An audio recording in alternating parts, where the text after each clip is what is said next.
몇 해 전 가을에 낡은 마을버스, 그것도 폐차를 5개월 정도 남겨둔 그런 낡은 버스와 제가 아주 무모하다고 하는 여행을 떠나게 됩니다. 677일간 세계 일주를 했고요. 5대륙 48개국을 지나서 돌아왔습니다. 그리고 총 운행 기록은 7만 1000km 정도가 됐어요. 근데 저는 저의 여행에 이 마을버스는 탈 것이 아니라 저의 여행의 동반자였는데요. 그 이름이 은수입니다. 은수, 그러니까 뭐 첫사랑의 이름이 아니냐 뭐 이렇게 생각하시는 분들도 있었는데, 어디서 왔죠? 네, 은수교통에서 왔습니다. 네, 교통자 빼니까 이렇게 아름다운 이름이 돼요. 자, 여행을 떠나기 전에 사람들이 많은 걱정을 했습니다. 의아해했어요. 왜냐하면 왜 하필이면 마을버스야? 게다가 새 차도 아니고 이미 6개월 후면은 폐차를 당해야 될 그런 차인데 왜 저런 차를 갖고 떠나는 거지? 그리고 많은 사람들이 막 걱정을 했는데요. 그 걱정을 하는 거는 뭐 당연한 일이겠죠. 그죠? 그래서 지금부터 여러분에게 들려드릴 말은 왜 제가 마을버스와 함께 세계 일주를 떠났는가, 그거에 대한 이야기를 시작하겠습니다.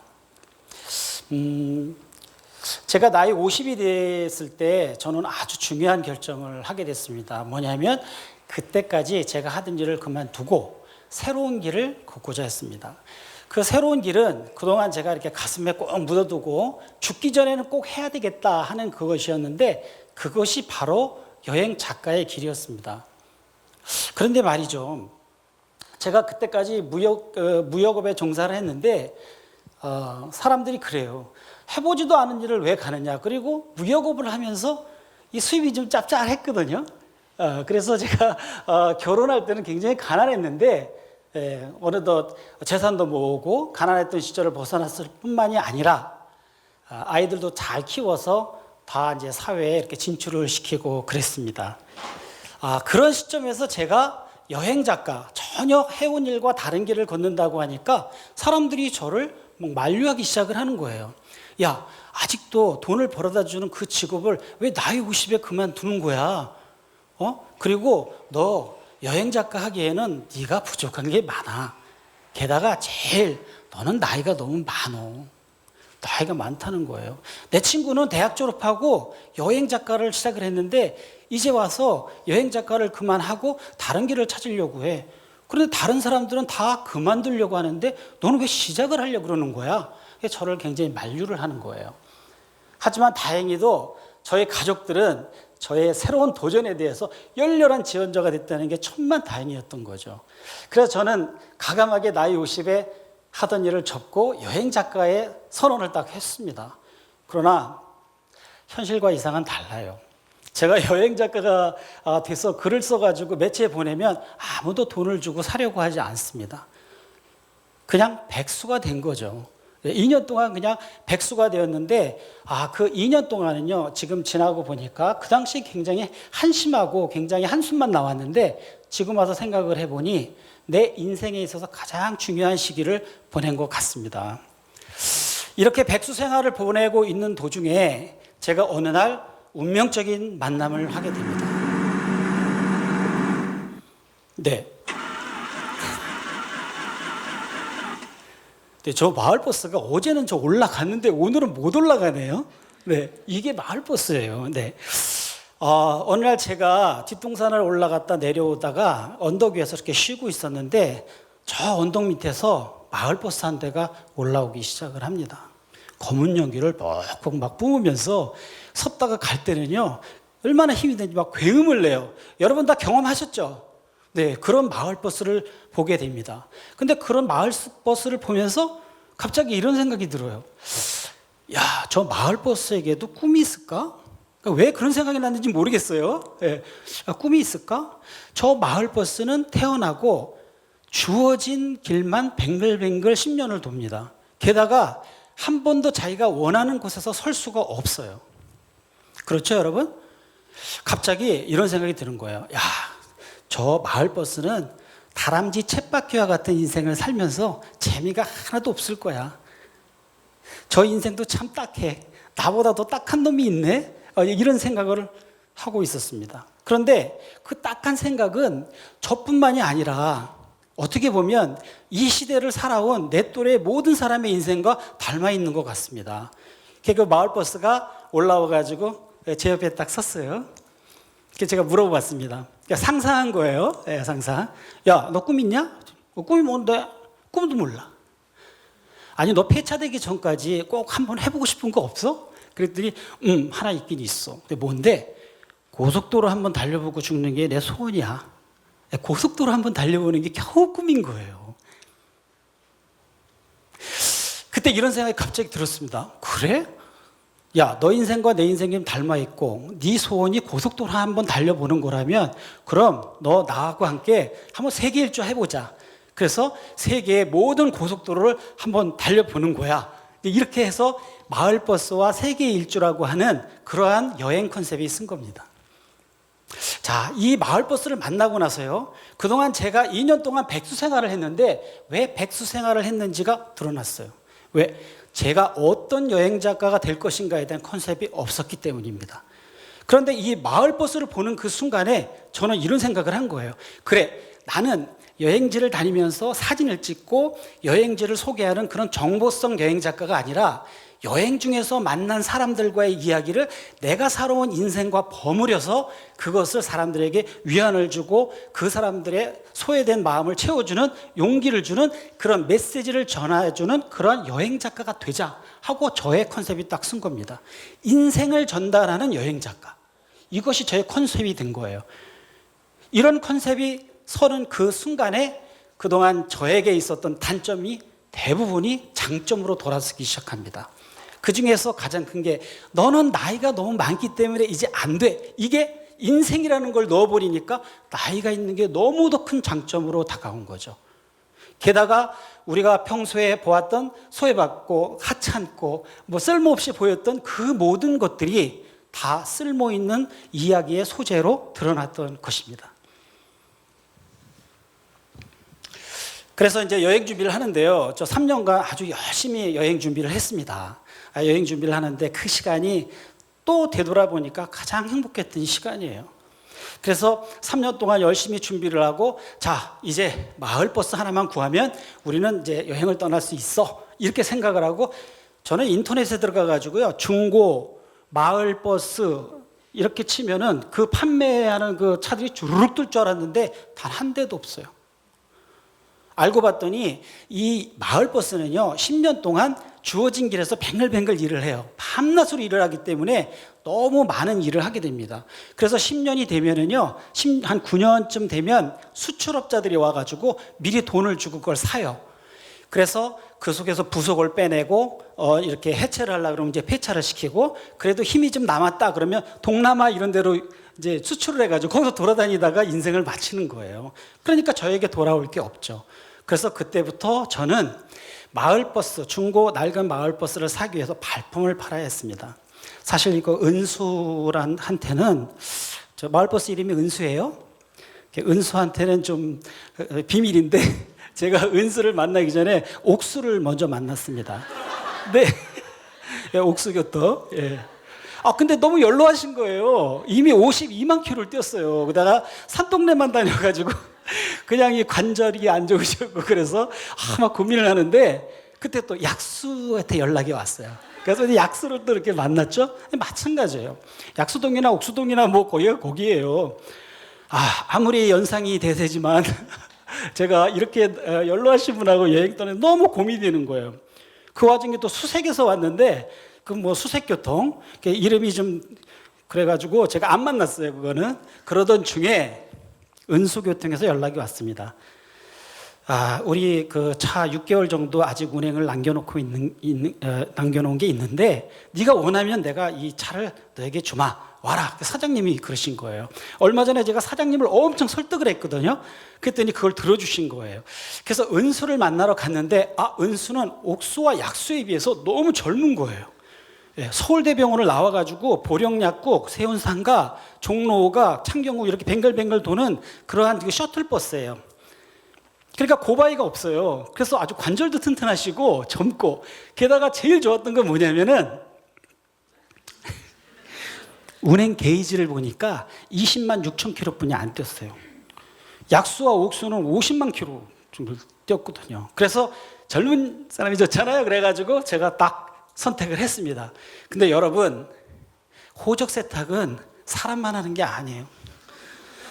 제가 페루에 가가지고 정비소에 들어가가지고 진짜 컴퓨터를 꽂아가지고 그 내막을 봤더니 글쎄 48만 킬로를 뛴 거예요. 그걸 그때 알았다니까요. 그래서 세계 7만 킬로 뛰고 돌아와가지고 지금도 20만 6천 킬로 그대로예요. 그래서 내가 너 이제 사기 좀 그만 쳐라 그랬더니 네가 뭐 도전을 하면은 나이가 들지 않는다 그랬잖아 막 이러는 거예요. 예, 어쨌든 좋습니다.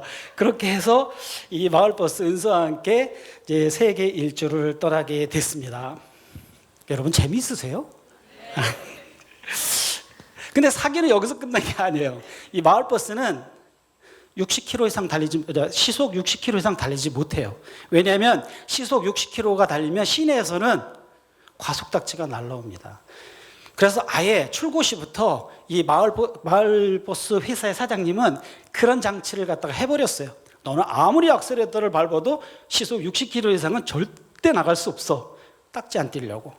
그래서 떠나기 전에 이건 풀었습니다. 두 번째는 고도가 높아질수록 이 산소의 양이 달라져요. 그래서 자동적으로 산소와 연료를 공급해 주는 것을 자동적으로 공급하는 그러한 장치가 있는데 이게 700만 원 정도 들거든요. 근데 이것도 안 했어요. 저는 사실 첫 번째 거는 풀고 나갔는데 이 두 번째 거는 갔다 와서도 몰랐어요. 어쩐지 이 차가요. 안데스 산맥 넘어갈 적에 시속 5km도 못 내는 거예요. 벌벌벌 겨요. 근데 놀랍게도 이 버스가요 서지 않고 안데스 산맥 볼리비아 5,100m를 넘어갔습니다. 박수 치셔야 돼요. 근데 이 두 가지보다도 더 놀라운 사실은 뭐냐면 은수나 저나 한 번도 가본 길이 없다는 거예요.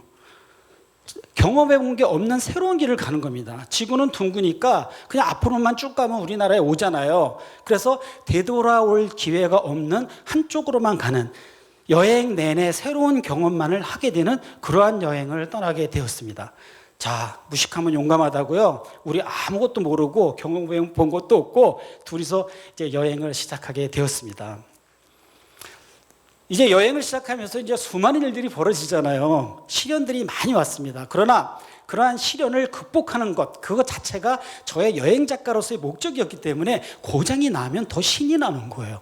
할 말이 생겼으니까. 첫 번째 시련은 어디서 있었냐? 우연히 소금 호수를 찾아가는 길에서 생겼습니다. 볼리비아에 있죠. 여러분 잘 아시죠? 근데 가기 전에 조사를 해봤더니 볼리비아 국민의 직업은 첫 번째가 주업이 목축업이고 두 번째가 강도래요. 잘못된 정보죠. 예. 근데 우연히 호수를 가는 사막에서 조난을 당했습니다. 연료도 다 떨어졌고 저녁이 되었는데 정말 강도 같은 사람들이 몰려드는 거예요. 그런데 강도가 아니라 멀리서 보고 조난당한 것을 알고 그 주위에 있는 사람들이 우리를 구하러 온 거예요. 그래서 우리를 구해줬습니다. 그 다음에 두 번째는요, 역시 볼리비아인데 볼리비아에서 산악지대를 가고 있는데요. 뭐 산모퉁이를 딱 돌았는데 갑자기 데모가 시작이 되는 거예요. 그래서 빨리 여기를 통과하자. 그래갖고 막 악셀레터를 밟고 여기를 통과하려고 했는데 다른 차는 다 지나가고 우리 차가 딱 걸린 거예요. 그래서 데모대와 진압대 사이에 딱 낀 거예요, 가운데. 근데 이게 데모가 시작이 안 돼요. 왜냐면 볼리비아 경찰이 좀 무자비하잖아요. 그래가지고 좀 막 가서 치고받고 때려잡아야 되는데 가만히 보니까 근본도 없는 차 하나가 딱 가운데 가로막고 있어가지고 자기들이 이게 진압을 했다가는 사진을 찍어서 전 세계로 날릴 것 같거든요. 그러니까 진압이 안 돼요. 그리고 또 역시 데모대에도 마찬가지인 거예요. 막 이제 한번 붙어야 되는데 저 이상한 버스가 가운데를 가로막고 이게 어디 이렇게 할 수도 없는 거예요. 그래서 그 사람들이 주먹에 그 돌멩이를 들고 저희 차로 다 이렇게 몰려들었어요. 너무 위급한 순간이었거든요. 저는 그때 문을 열고 나갔습니다. 그리고 제가 할 수 있는 말은 딱 하나뿐이 없었어요. 펠리스타비다. 이게 메리 크리스마스잖아요. 너무 생뚱맞은 거예요. 왜냐하면 한여름에 새해 복 많이 받으세요 이런 사람하고 똑같은 거예요. 근데 그 사람들의 얼굴에 미소가 쫙 나타나기 시작을 했어요. 그래서 거기에서 뜻하지 않은 콘서트가 벌어졌는데요. 그 동영상에도 나와 있는데 오늘은 소개할 수가 없어요. 거기서 아리랑, 애국가 모든 것을 다 불렀습니다. 그래서 거기 있는 사람들이 우리한테 물도 갖다 주고 아이스크림도 갖다 주고 무사히 저희들을 내보내줬거든요. 이러한 그 어려움도 사람들의 뜻하지 않은 일로 다 이렇게 통과할 수가 있었습니다. 그 다음에 제가 메데진을 통과하게 되었는데요. 이 메데진, 콜롬비아의 메데진은요, 남미 사람들이 절대 서지 말라는 곳입니다. 여기는 에스코바르라고 하는 유명한 마약왕의 고향이에요. 마약이 지배를 해요. 근데 우리 은수는 꼭 서지 말라는 데서만 잘 서요. 또 여기서 또 고장이 났습니다. 그런데 지나가던 차들이 와서 서더니 저렇게 이름도 모르는 사람들이 저걸 고쳐줬어요. 저 밑에 기어 들어가서 고쳐준 사람들은 저 차 주인이 누군지도 몰라요. 그냥 고쳐주는 겁니다. 우리는 점점 알게 됐어요. 세계는 악이 존재하고 위험이 존재하는 게 아니라 그만큼 더 이상의 훨씬 많은 안전과 정이 흐르는 곳이구나, 이걸 알게 됐어요. 그래서 점점점 우리가 여행에 자신을 갖게 되었습니다. 유럽에 와가지고요, 여러분 아우토반 아세요?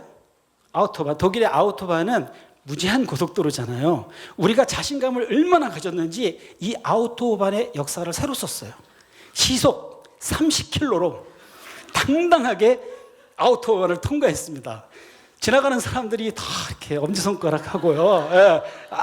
대단하다. 그러고 격려를 해줬습니다. 그래서 저희들이 그 뒤로 사하라 사막도 갔다 왔고요. 그 지중해, 프랑스 지중해 연안을 다 돌고 동유럽과 그 다음에 중앙아시아의 파미르 공원까지 올라가서 넘어서 시베리아를 건너 저희 나라로 무사히 돌아올 수가 있었습니다.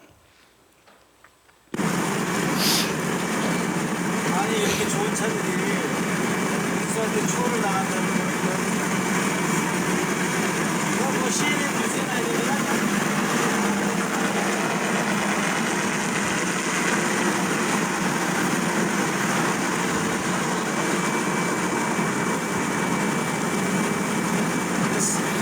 네, 이 동영상은요 아주 평범한 거예요. 늘상 일어나는 일이지만 평생 동안 시속 60km도 달리지 못했고 주어진 길에서만 뱅글뱅글 도는 쳇바퀴와 같은 인생을 살았던 은수와 그런 비슷한 인생을 살았던 저에게는 너무도 역사적인 순간입니다. 이 은수가 60km, 시속 60km의 제한은 풀었지만 70km, 80km, 90km 이렇게 도전할 때마다 엄청난 경운과 괴로움을 토로했어요. 나는 이 버스에서 이렇게 다양한 소리가 나는지를 그때 알았습니다. 새소리도 나고요. 노래소리도 나요. 가끔 가다가. 별소리가 다 났지만 그때마다 우리가 그 절벽을 오르면 평지라고 그거를 극복하고 계속 가다 보면 어느새 조용해졌습니다. 지금은요 고속도로 달리다가 과속딱지까지 날라옵니다. 이 은수가. 네, 이 은수의 여행, 이 은수의 그 여행 사례를 보고 진정으로 성장한 것은 바로 저입니다. 저는 이 여행을 통해서 제가 무한한 그런 능력을 가졌다는 것을 새삼스럽게 느꼈고요. 그리고 지금은 제가 여행 작가로서 완전히 새로운 삶을 살고 있습니다. 많은 강연과 또 방송, 그리고 여러 매체의 기고를 통해서 아주 끊임없이 아주 자주 많은 소통을 하고 있습니다. 저는 여행 작가로서 완전히 정착을 한 것이죠. 제가 여행을 하고 돌아왔더니 기자가 저에게 물었습니다. 당신은 여행을 갔다 와서 어떻게 변화되었습니까? 저는 이렇게 말합니다. 저는 노인으로 떠나서 청년으로 돌아왔습니다. 우리가 도전을 멈추지 않는 한 우리는 영원한 청년입니다. 이렇게 말이죠. 감사합니다.